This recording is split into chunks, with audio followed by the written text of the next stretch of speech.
Hey everyone. I promised myself that I was going to be doing more video this year, and I have not done a very good job. I haven't done a Facebook Live in, I'm guessing, maybe 4 months or so. I actually had one scheduled, and then I think I got sick or something and never did it.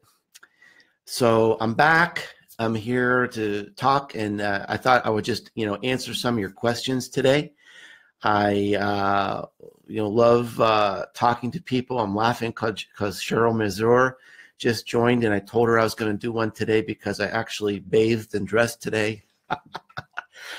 And while we're waiting for people to join, what I thought I would do is tell you a little story about something I have in my office here. You might be able to see over my shoulder here. Maybe you can see a little bit better there. I have this word, joy. And I wanted to explain why I have that word in my office of all words. And it's there to really remind me of a lesson I learned a few years ago. I had a wonderful opportunity to get a master's degree in applied behavioral sciences. And I had a very, very wise teacher. And we were talking about how people react in certain stressful situations and how we react at work. And he asked me, he said, well, Mark, what is the most common emotion that you feel in your life? At this point, I had a big corporate job. I was running a global team. And hello, see a lot of great friends joining. Emily Eckert, blast from the past. Hello, Emily. Anyway, so I'm telling this story about this really meaningful thing that happened. So he said, what's the overwhelming emotion that you feel in your life? And I said, anxiety, which was the truth. I said, I got a lot going on. I feel stressed. I feel anxiety a lot of the time. And I said, well, Professor, what's the emotion that you feel most of the time? And he said, joy. And from that moment on, I had a new goal in my life. I just marveled at this man. He was just such a joyful person. He was known in the middle of class to just like break out in song all of a sudden. And I had a new goal for my life. I wanted my primary emotion in my life to be joy. I wanted to manage my life in a new way. So that's why I have this word up above my shoulder here, just to remind me that that's the goal, is to experience joy as my primary emotion in my life. And I'm feeling joyful right now, seeing so many of my friends here on social media joining me. And I thought what I would do is just kind of open it up and answer some of your questions today.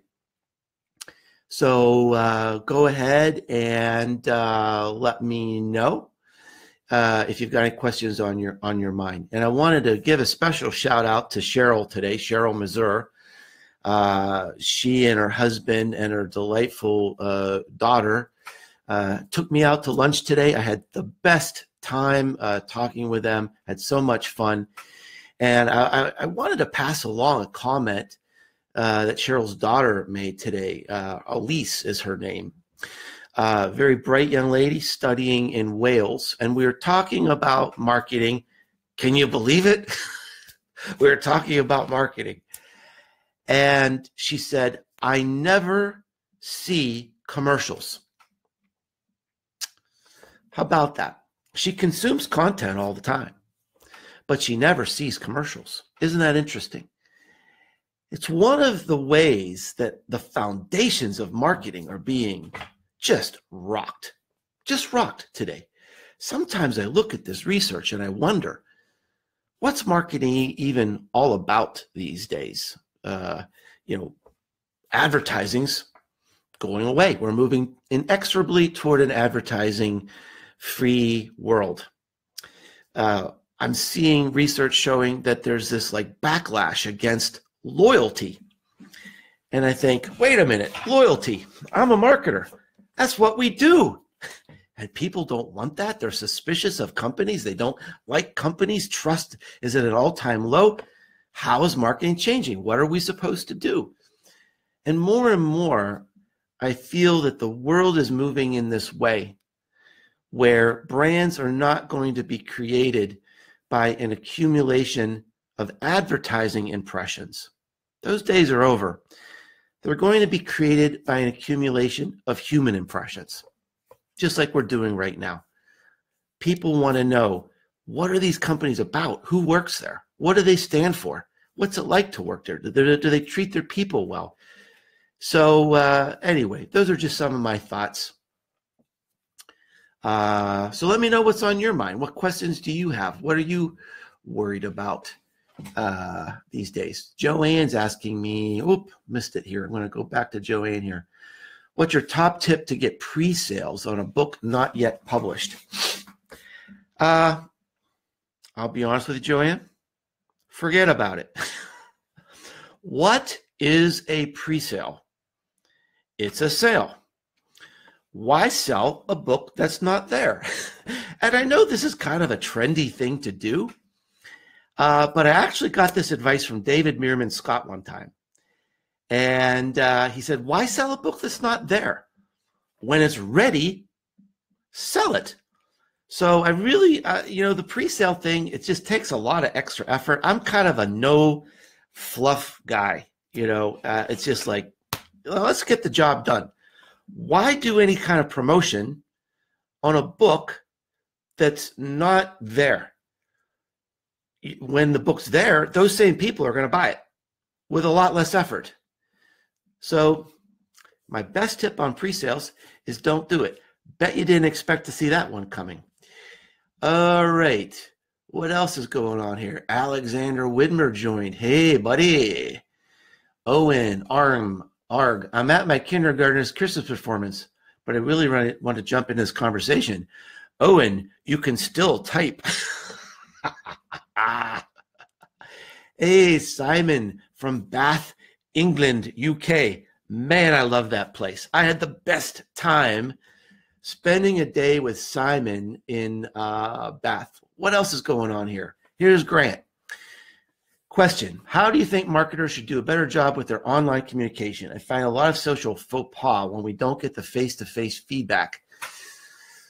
Well, that's a pretty big question. But here's the way that almost every class that I teach, almost every speech that I give, I end it with this piece of advice.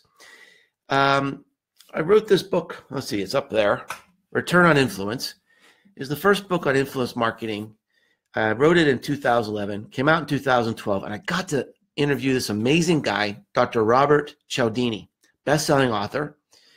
And at the end of my interview, I asked Dr. Cialdini, how do you stand out in this crazy, busy world today? And he said 3 words that were so powerful. And the more I'm in this business, I realize how right he was. He said, be more human. And my friend, that is the killer app. It doesn't matter how much technology changes. It doesn't matter what the next Facebook's going to be. If we just use that as our lens, every interaction, every communication, everything we post, how can we be more human? That's what people want. That's what they need.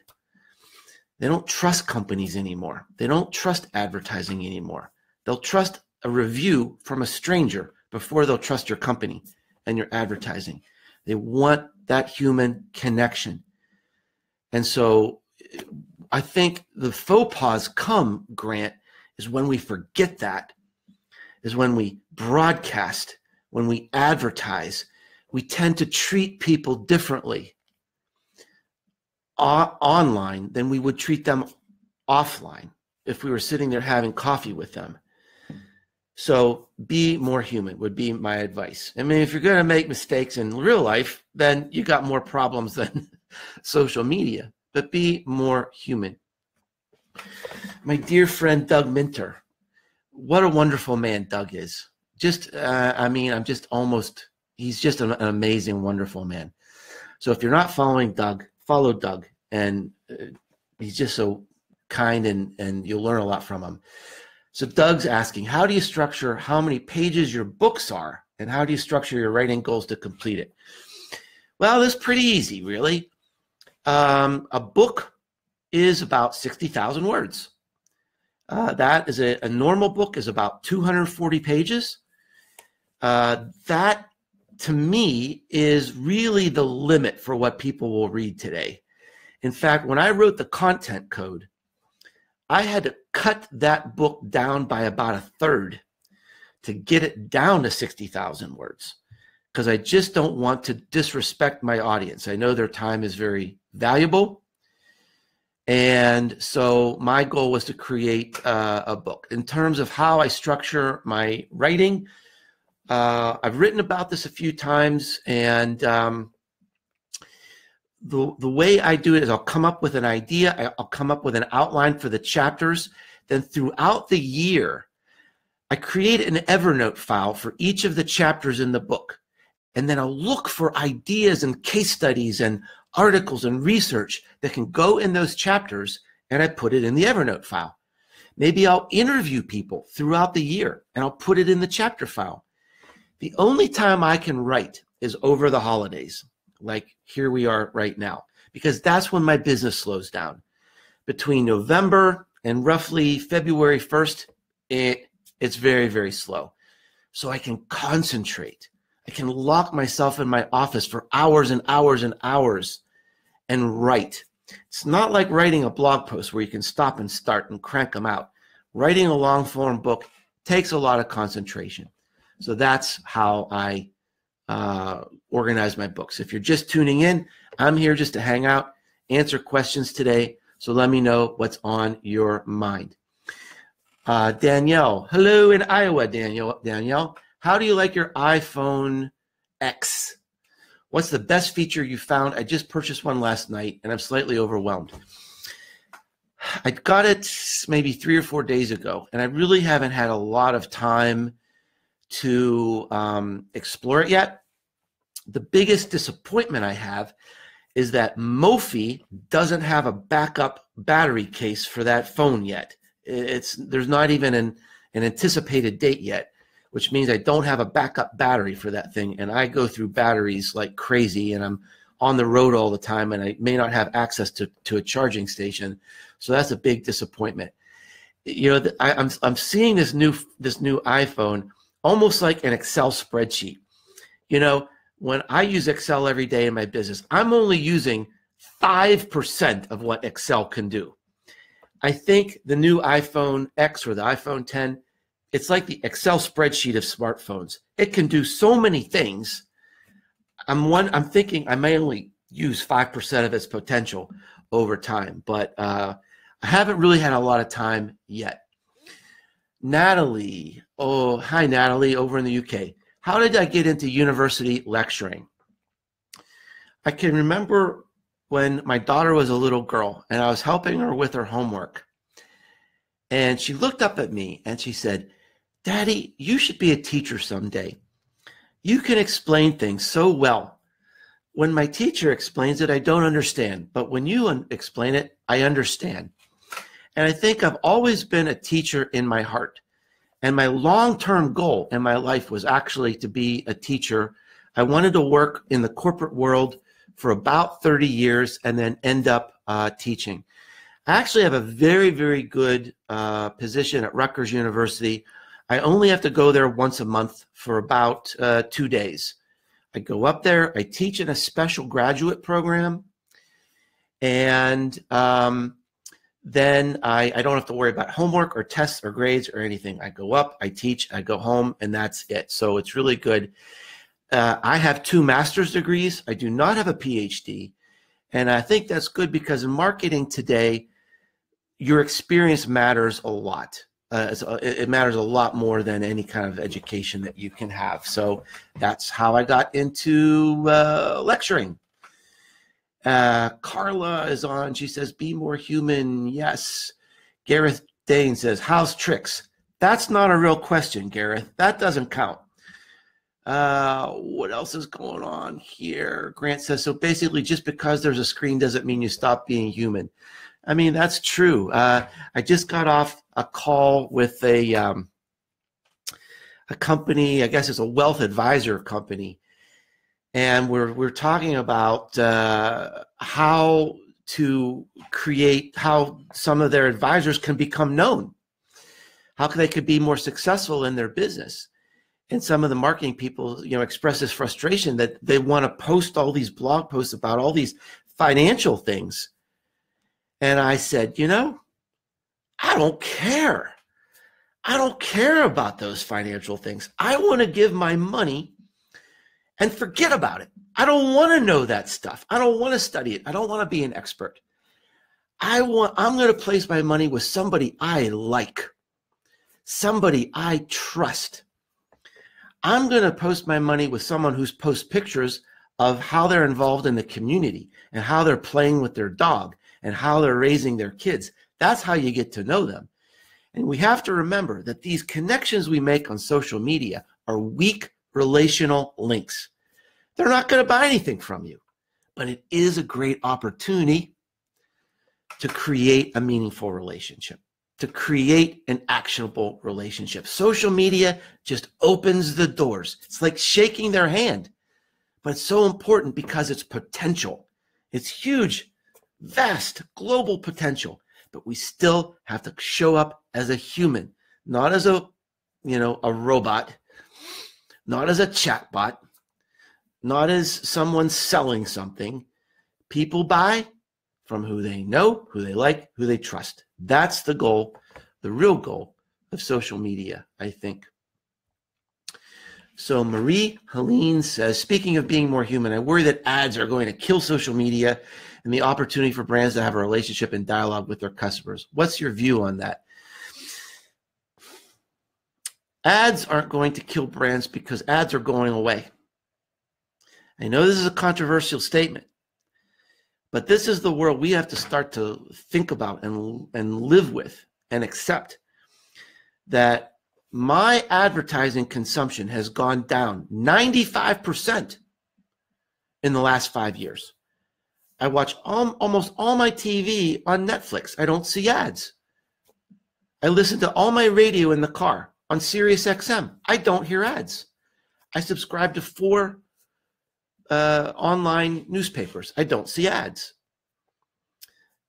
One third of Americans have ad blockers on their smartphones. They're not seeing many digital ads. And so people don't want ads because marketing is broken. We're abusing people, right? We're doing pop-up ads.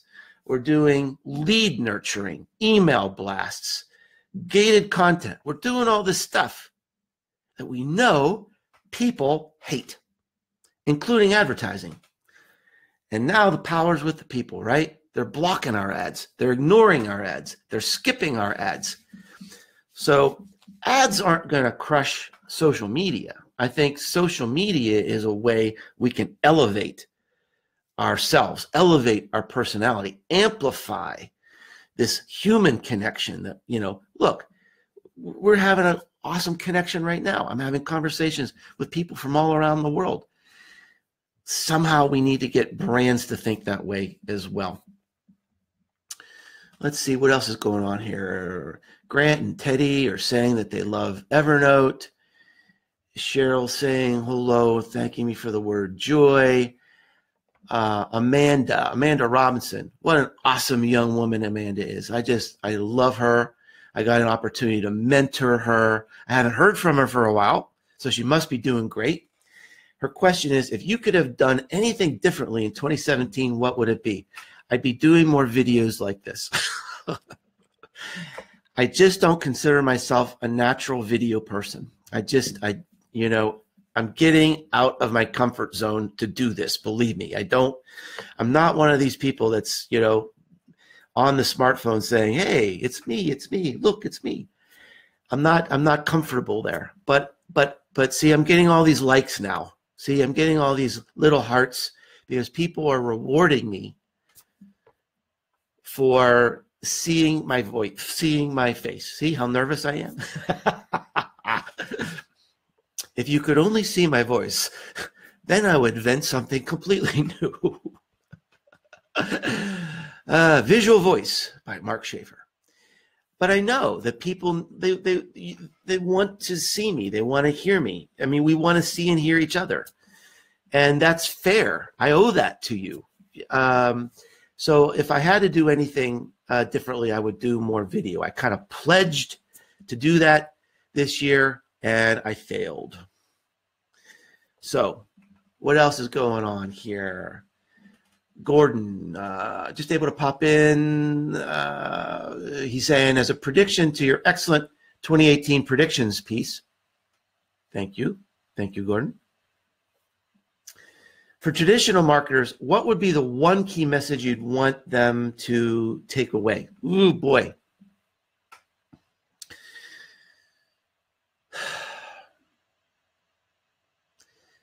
There's no such thing as traditional marketing. I'd say that's really the message. I think this is really going to be the theme of my writing in 2018, that I don't know what it means to be a marketer anymore. The traditional stuff is going away. It's going away. The stuff that we counted on, it's going away. And the power is shifting from Madison Avenue to Main Street. The power is shifting to people, to user-generated content, reviews and influencers and all this stuff that's out of our control. We still have big budgets and we still have to talk about our products and get our messages out. And advertising will always work. You know, I made a comment that we're moving toward an ad-free world. We're going to a more of an ad-free world. I mean, advertising will always be there because that, you know, pays for our content models most of the time. But it's not like it used to be. And we've got to find new ways to connect. And I'm absolutely convinced that marketing in the future, the short answer, Gordon, is to scale known. What's my book about? It's about amplifying the human brand, amplifying the personal brand, because the personal brand, the person who is known versus the person who is not, has a permanent and sustainable advantage. Now, what if we elevated employees so more of our employees are known? They're the influencers. People are going to listen to them far more than they're going to listen to whatever traditional marketing even means anymore. So I think that's a key idea that I'm thinking about. Professor Nicholas is saying, hello, Mark. Thanks for the nice distraction. Mark Schaefer, your personal distraction. Question regarding book writing. I don't want to get on the book writing topic too much here, so I'm probably going to answer this quickly. Did you lock down the table of contents, or did you change it while writing and researching? I always start with an outline of what I think the book chapters are. It never ends up that way. I think that's good. When I write a book, I let the research write the book. It's not me. It's not my agenda. It's the best truth I can get from the world. So I start out with a hypothesis. I start out with an idea of what the book's going to be. But that's not how the book ends up, because I learn from the things that I'm researching. And that's the story I tell in the book. And so naturally, the contents of the book are going to change as the truth comes out. So that's how I write my books. All right. What else is going on here? Cheryl's asking me, what's your advice for finding the best influencers? You know, oh boy, there's so many different ways to do this, but let me give kind of a quick answer. I've actually done a lot of research on this. In fact, I just completed a research study through Tracker.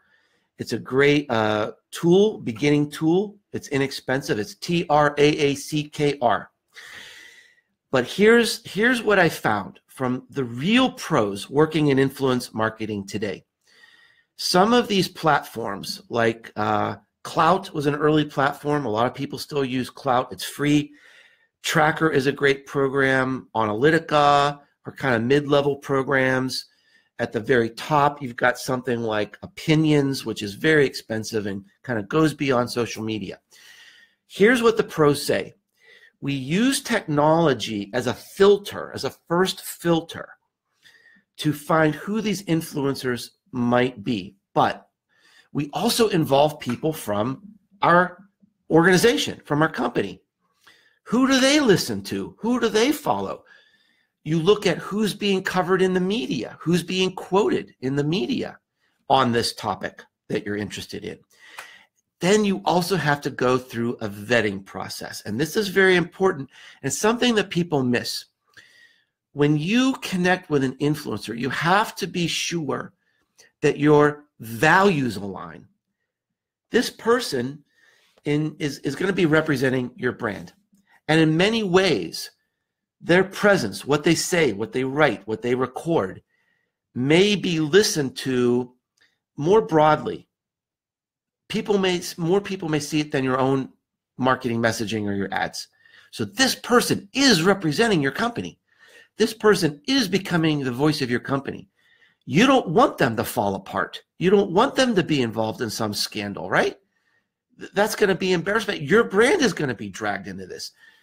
So look, start with technology, ask people in your company, but go through a vetting process. Get to know these people on a personal level. What do they stand for? Janine Morris, one of my local friends from Knoxville, saying, hey, I'm still learning about the whole social media marketing thing, but I think you're so right about ads.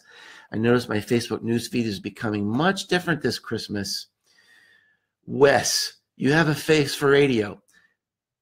Thank you, Wes. Thank you for that validation. And look, right now, Wes, everybody's going to start liking this because they're going to show you that you are so wrong. Allie is asking me, what's your next book going to be about? I have some ideas. It hasn't crystallized yet. And the idea, I'm not going to write a book just to write a book. I don't have a plan to write books. I don't have an agenda to write books. When I write a book, it has to be to solve a big problem that we're having in the industry. And I think the general idea I'm struggling with right now is this idea that marketing is not being run by marketers. It's being run by IT people and statisticians. We're running our marketing programs based on A/B testing and dashboards, and we're forgetting about the heart. And I'm not saying there's not a place for IT and data and statisticians. Absolutely there is. But here's the problem. We're moving into this world where we have access to so much personal data. And if we only think about what works, we're going to be making some big mistakes because it may work, but people may hate it. It may embarrass our brand. And this is my fear, that marketing, it's broken right now. We've lost our heart. In some ways, we've lost our minds. We do these things in marketing. We call it marketing, and people hate what we do. On all the trust analysis, the trust lists of different careers, I mean, we're right down there at the bottom, and we've done it to ourselves because we abuse people. And we have to nurture people's trust. We have to rebuild that trust. There's nothing more important. So my next book is going to be something about that, I think, but it hasn't completely crystallized yet. And writing a book is such a big commitment that I have to be completely certain that I have the right idea and that it's going to be really helpful to people. Grant is asking me, how do you get introverted employees to be involved on social media, especially with privacy concerns? I have this theory. I have this fantasy, actually. You know that the Myers-Briggs personality tests, I'd love to do a study that shows how effective are you on social media versus what is your Myers-Briggs score. And my prediction kind of in my head would be that more extroverted people would be more successful. But I'm constantly proven wrong on that. I mean, I know, here I am talking to the world on Facebook, but I'm a shy person. I'm an introverted person. I love small groups. I love having lunch with people, having dinner with people. I don't like big parties. I just want to get out of there, right? I'm an introverted person. And many, many introverted persons say they love social media. They're successful at social media because they control the environment. They're not at a big party. They control how they want to interact. So I do think introverted people, shy people, can be very successful on social media. I think the biggest question isn't shy. It's courage. It's courage to do it and to put yourself out there and to share your story. But here's the truth. To stand out today, you have to be original. And to be original, you have to show a little of yourself. You have to add your story and your personality. There's only one you. You have no competition. So I think you have to take that leap, as I'm doing right now, and connecting in a personal way, in a human way, even though it might be a little uncomfortable. So I think the biggest challenge isn't necessarily being shy. It's whether you're introverted or extroverted, having the courage to really show up as a human being on the web. Lots of nice friends joining in today. Amy says that study exists. Spreadfast shared it at a conference in October. Your predictions are correct. But what are you talking about, Amy? Send me another note. Because if my prediction was correct, I sure want to know about it.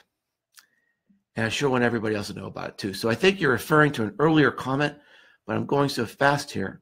I don't know what that was. Oh, maybe it's about the introverts. Yeah.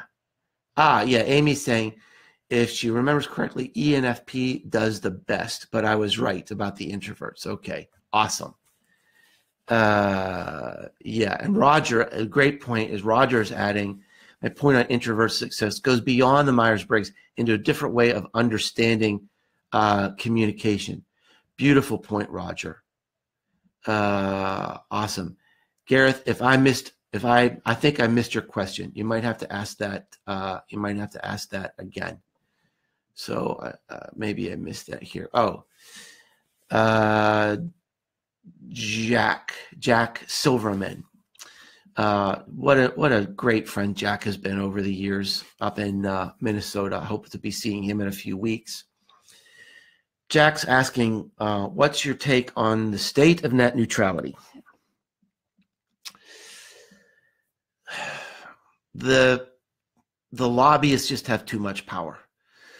The current move against net neutrality, the issues that are coming up in Washington, they do not have the people at the heart of their interests. I don't think, this is just my opinion, I think there's a lot of data that shows this. I think that the lobbyists are just exerting too much power over the legislators in Washington, and what's happening there. It's not in the best interest of people. It's not in the best interest of most people who have businesses.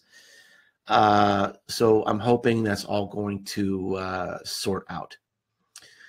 Lindsay Carlson is saying, this is great. Thank you, Lindsay. Hope you're being great. Let's see. Dillis is saying, isn't that a wonderful name, by the way? Dillis. I love that name. Great video. I promised myself to do more videos, but failed. You've inspired me to get out of my comfort zone. And JFDI in 2018. I don't know what JFDI means, Perhaps it's some pop cultural reference that is just going right over my head. JFDI, just effing do it. Someone's going to have to tell me what JFDI. That's a new one for me. I miss most pop cultural references. I learned long ago you can either blog or watch TV. You can't do both. So I'm a blogger, but most pop culture stuff goes whoosh, right? But I have seen the Star Wars movies. Tom Webster asks, what's it like to do a podcast with your co-host? Is he as handsome as everyone says? This, my friends, is the perfect question from Tom Webster. And what I want to say is Tom Webster has become more of a brother to me than my own brothers, which is sad to say, but true. Because I get to speak to Tom on my podcast at least twice a month. We spend about 45 minutes together doing our podcast, and it's my favorite thing to do. Tom inspires me. He's wise. He's brilliant, which is different than being wise. And he's absolutely hilarious. And so I love Tom, and it's an honor to do the podcast with him. He is handsome. He's a lot taller in person, by the way. And if you haven't caught our podcast, The Marketing Companion, I think it really is kind of a show about love in some ways, because we have such a great chemistry. We've gotten to a point where the thing just sings, I think. We try to crack each other up. That's kind of the unstated goal of each episode. And we really get into some very deep discussions there. And I love it. I love it. I'm sure that joy, we talked about joy right there.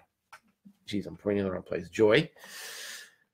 And doing the podcast is pure joy. And I think that's important when you create any kind of content, because if you're not having fun and you're not experiencing joy, your audience is going to know that.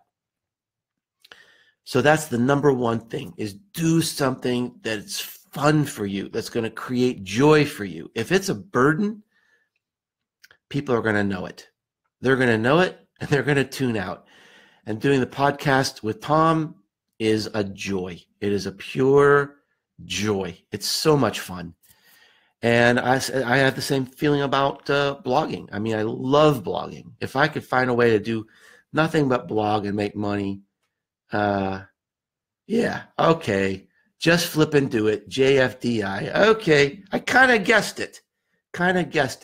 All right. JFDI. Simon, what type of content is catching fire right now? You know what I'm really excited about, Simon? I'm so glad you asked this question. My biggest inspiration right now is the New York Times. They are doing so many amazing things with content. And when you think about it, there's no company on earth that has a bigger stake in igniting their content than the New York Times. Watch what they're doing. They're combining video and graphics, 360 video, interactive video, augmented reality.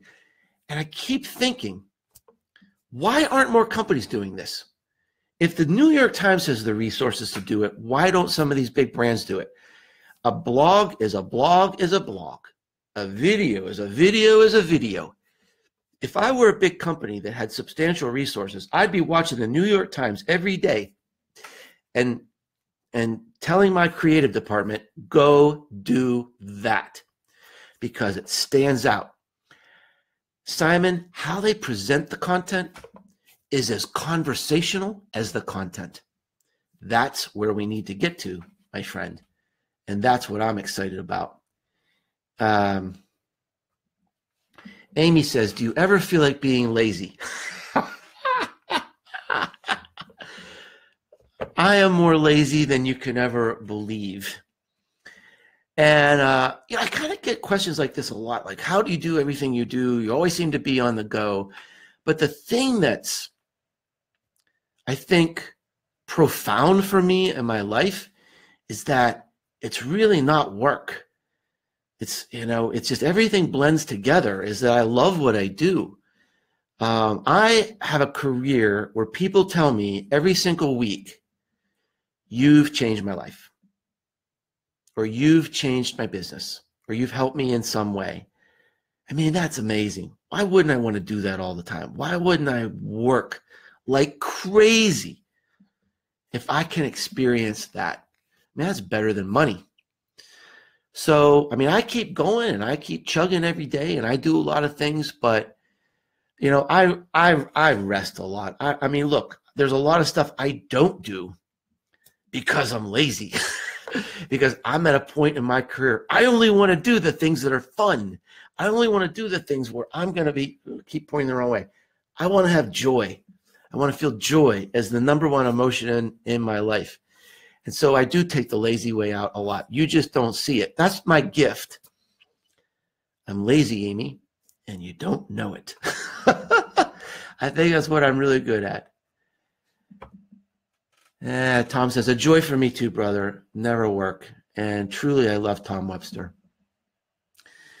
Let's see. Dillis is also saying her podcast is a joy. Arena. I got to meet Arena in New Jersey a few weeks ago. This woman, what an amazing woman. She just reached out to me. I was in New Jersey. I said, let's have breakfast. She brought her camera and she did a photo shoot with me. Is that awesome or what? Are we in a great world or what? And that never would happen with social media. And a lot of people are mad about social media. They're afraid of social media. They see the bullying on social media. But then there's someone like Arena, right? She's on here, Arena Smirnova. You just find these people who are talented and wonderful and generous. And, it's social media has changed my life. I wouldn't be who I am or where I am without social media. So I appreciate all of you. And I think I'm going to be winding it down here. Maybe I'll take another question or two. Oh, man, this is a great question from Jane. Who's the most memorable person you met in 2017? Woo! Oh, boy.